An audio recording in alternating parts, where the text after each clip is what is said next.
Hi guys, it's Cher. So I just wanted to share with you guys my budget for 2016 and kind of just give you a little bit of insight into how I do my budget. I just want to thank Jackie and Chris from GazelleinTents for sharing the software that they use to broadcast their budget. I saw a lot of people using it and it's really exciting. I like to see people's budgets, to see what people do. It kind of helps. It makes it a little bit more real for you. And then also I want to thank them for helping with their budget tutorial. They did a really good job, and it kind of helps me tweak my budget a little bit. I've always had a budget. Um, I just never really followed it. But with their help, I kind of color coded mine, and I made specific sections giving regular expenses, debt, cash envelopes. I think you can, if you can see, before I really had no, I had income and I had a whole bunch of, my debt was in red, but everything else kind of was just jumbled together. And so, I want to thank them, and that really helps me get my budget together. I really think the way it is now, it's really going to help me focus. So let's get into how I do my budget. So first, I've got my income section, which is going to have my paycheck, um, unexpected, in my unexpected, I am married, so that's going to be what my husband gives me every month. Unfortunately, we do not combine our money, and we really don't do budgeting together. But he does give me a set amount every month um, to contribute to the bills based off of what the actual bills are. And so, being that it changes, I think we discussed that it's going to start changing every month, so that's why I put it in an unexpected. And then also, we've only been married 7 months, and I know I can afford all of my bills by myself, at least the minimums. And so I wanted to kind of stick to that, so that whatever he gives me on top of that can go towards the debt snowball, my debt snowball, because all of the debts on this spreadsheet are all mine.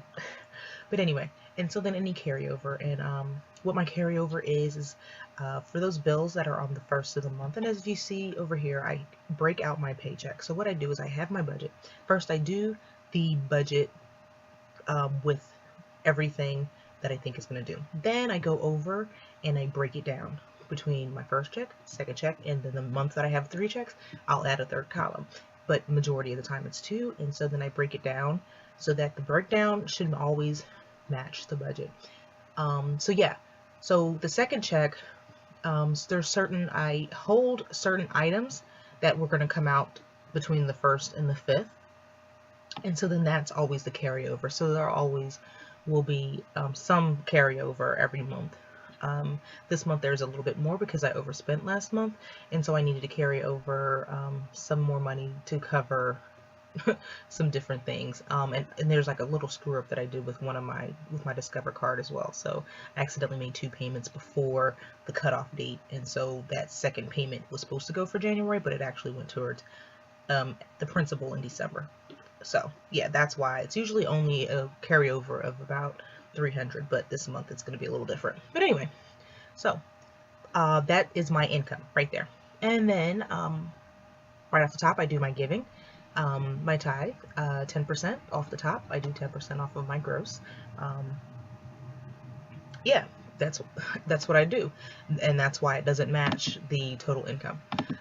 Also, One Child Matters. One Child Matters is me and my family. We sponsor a child in the Philippines, and we have done this for several years, and it's something I do not want to discontinue. The reason there is no amount in January is because I haven't paid up until February. So yeah, I feel guilty if I would stop that. I don't know, I feel like it's giving up on a child, and so that it hurts my heart. And so yes, that is something I will not be giving up in this journey. And other giving, if I have like extra money and we have a lot of things, we're an outreach, my church is an outreach church, and so we have like red bag Sundays. If I buy like groceries to go towards our food pantry, or like socks when we go, for when we go do our little bags for the homeless or whatever, that's where other giving will go. Or any other giving that may, I'm a giver by heart. But anyway, so then we'll go into regular expenses. My HOA is only $275, as you see here, but like I said, the $275 is carried over, and then this is the $275 that'll be held for February. My cell phone bill is $109.32. Yeah, it's expensive. Before I decided to go on this journey, I got a new phone and I am paying for it. And so I need to figure out how to pay that phone off, or I need to figure out how to lower this, because this is a lot of money per month, as I am actually planning to stick with this budget this time. Cricket Wireless, that's my daughter's cell phone, $45 a month. She was with Sprint, but then I realized, I was like, why am I paying this much for a 15-year-old to have a cell phone plan? No. But anyway, so I downgraded her, but I didn't downgrade herself. But I plan to in the future. Audible, $14.95, which comes out the first check.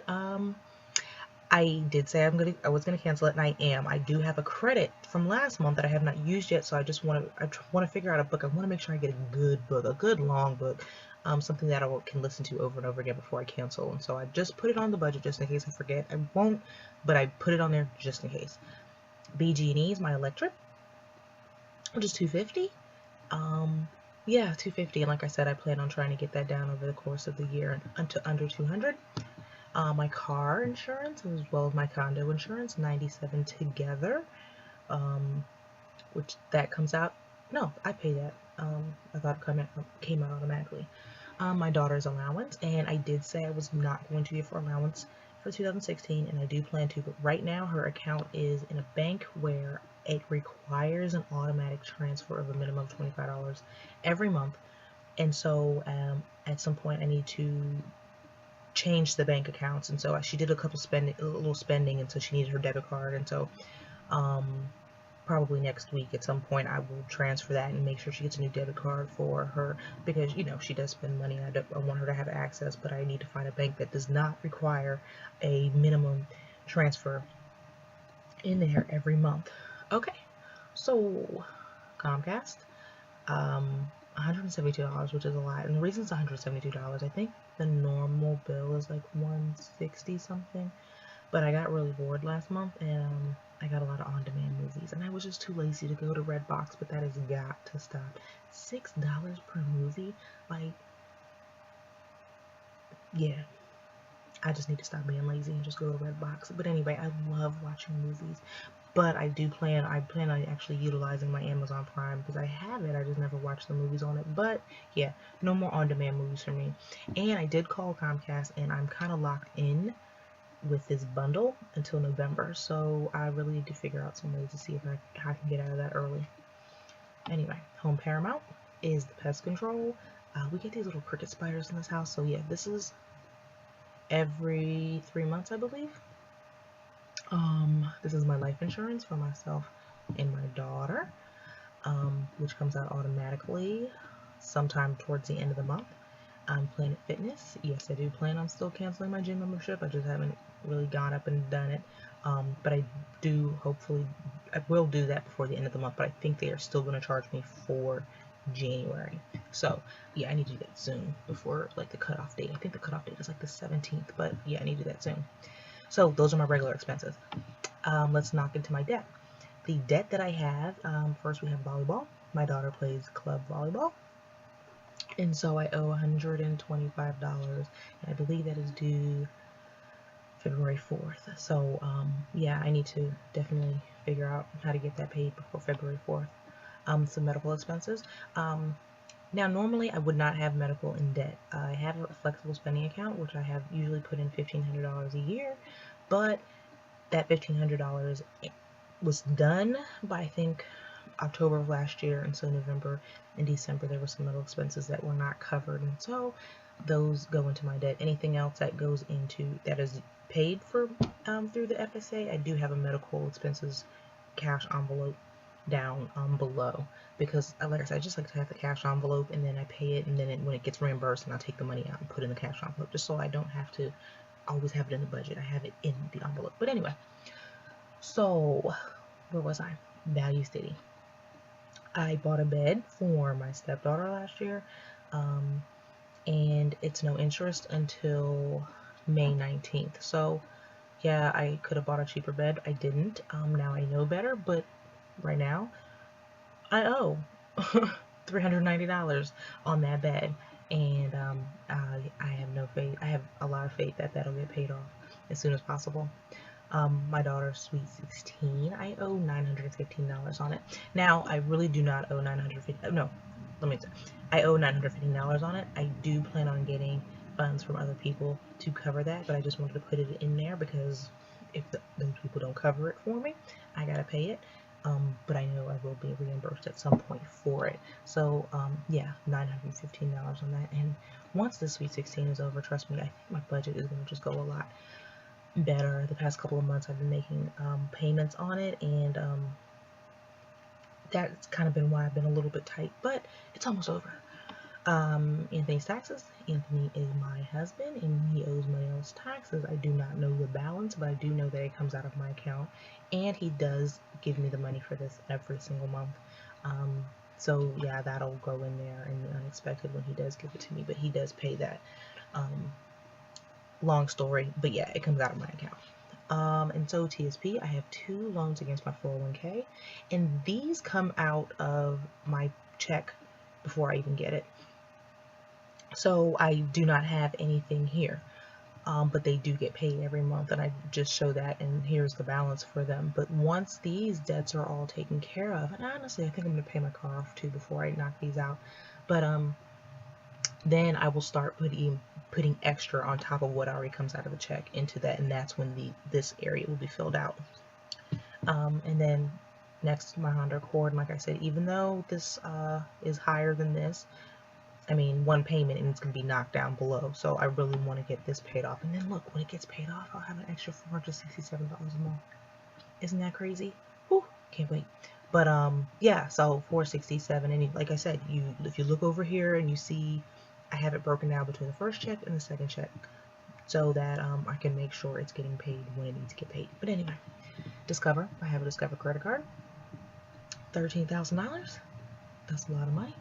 And it's $542. That is not the minimum payment. The minimum payment is $271. But remember, like I said in the beginning, I accidentally made the 2 payments before the 20th, so that second payment did not count towards January, which was the intent. So now I owe.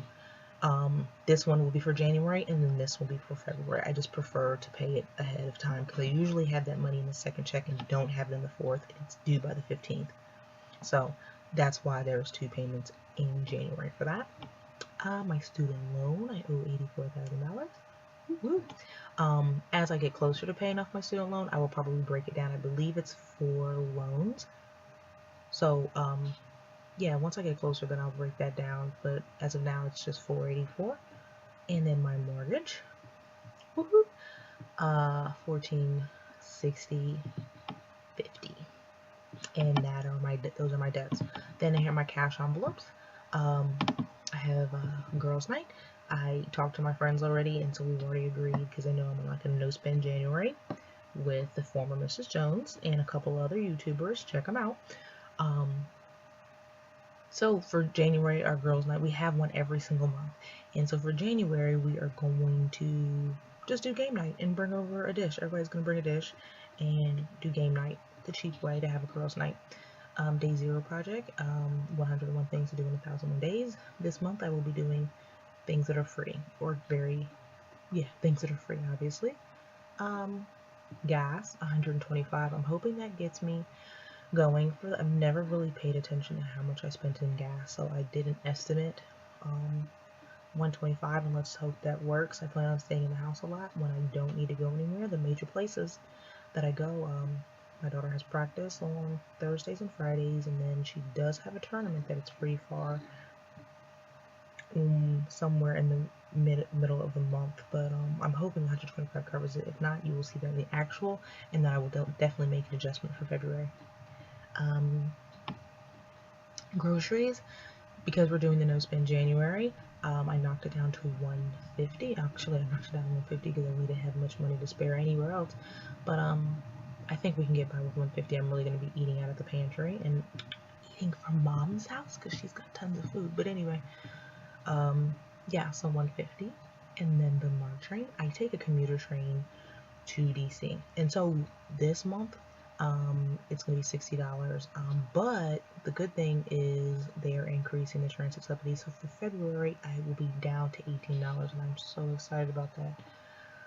Fast food, nothing. personal and household. I think I'm good for the next 2 months. Medical expenses, like I said before, I plan on having a medical expenses envelope that will have like it probably is a sinking fund, like $100 in there so that I can pay co-pays, and then when I get it back and I will always have that cushion in that envelope. In entertainment, I will not be entertaining myself. All right. And then my sinking funds, the emergency fund, the goal is 1,000. I've got 51 in there now. Mission trip. I do plan for myself and my daughter to go visit our sponsored child this year. The total is $4,000 for the both of us. We will be doing fundraisers to do that, but right now it's in my sinking fund, and there's $25 in there because I do need to make the registration. I need to register, I think by the end of next month. Christmas fund. I did very well with my Christmas last year. I did it all cash, but I want to make sure I have a Christmas fund so that I'm a little bit more prepared next time. Car maintenance, like I said, my car is about to be paid off, and you know what happens when your car gets paid off? Everything happens. So I want to have a car maintenance fund, just in case, separate from the emergency fund, just so I can feel safe. Hair care, to get my hair done, it's about $115 every 6 to 8 weeks. I do plan on taking the class to learn how to do my hair myself, but right now I don't know how to do the retightenings, and so that is an expense. And also my daughter has a lot of hair, and so she needs products as well, so I feel safer with a cushion just in case she runs out, or when I need my hair done. It's always in there. Vacations or trips, I plan to put 500 in there. I know I have to go to New York for a wedding. I only need tolls and stuff. I don't need a place to stay. I plan to go to New York twice this year, so quick drive, but it does cost tolls. And that, like I said, I don't need a place to stay because I have family. And then volleyball, and actually this was volleyball, but I just change it to just Mariah. This will cover volleyball, school expenses, back to school clothes, school supplies, and also in the volleyball, it's going to cost volleyball trips. Now, in her payment for volleyball, that includes for her to get there, but for me, for instance, in March, so there's a 3-day tournament in Philly. I need to go to Philly. I need to stay in Philly. I have nowhere to stay, so I will be saving up. I need to actually start putting money in there so that I can go stay in Philly. And so that's what that $3,000 will encompass. Anything that has to do with her and trips associated with her. So that's what I plan for sinking funds. And so, yeah, so here's the whole budget, and here are the total expenses. And then you come down here, that $978. That's the disposable income. And so, like I said, you come over here and you have the 2 paychecks.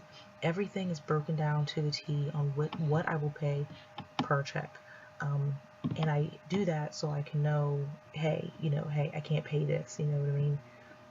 This is all I have for this month, for this paycheck. And so as you see, the end of the first check I should have $674, and that end of the checking check I'll have $3.04 left, which all adds up and matches the actual budget. And one thing that I've always had an issue with was actually documenting. So I want to try to carve out 10 minutes a day to at least come in and fill in, what I spent for the day, if I did spend anything, when bills are actually due, do some reconciliation. I was watching the Budget Girls video, and she was just saying how reconciliation is key. And so I really want to work on that. I think that's where my downfall is, besides eating out as well. But as far as knowing my budget, knowing what I'm spending and overspending, is reconciling. So I really want to start doing that, and I plan on doing that in this area over here, and all that would add up into the actual amount. And I just have to make sure that I'm doing whatever I need to do. But I want to thank everybody who is on this journey already. There's so many people that I've watched already, and there's so many new people that have been posting videos who are going to start this journey. I really think that's a good thing, because when you really realize it, when I first took Financial Peace University, it was an eye-opener for me. But I'm glad, I didn't take it too late in the game. I'm still young, and I still have time to recover from the mistakes that I made in the past, and I'm really excited about doing this. Like, can you just imagine what I can do. Like I said, I'm a giver at heart, but things that I can do when I get out of debt. Like, I can sponsor like 3 kids, and I can go on more mission trips. I can, oh gosh, that would be so exciting. But anyway, let me not, but I just wanted to share how I plan on doing my budget and my January budget. And so I hope to see you guys later. If you guys have any budgets that I haven't seen, because I'm sure I've watched pretty much all of them, let me know, and I will go over to your channel and check it out. But like and subscribe, and I'll talk to you later. Bye bye.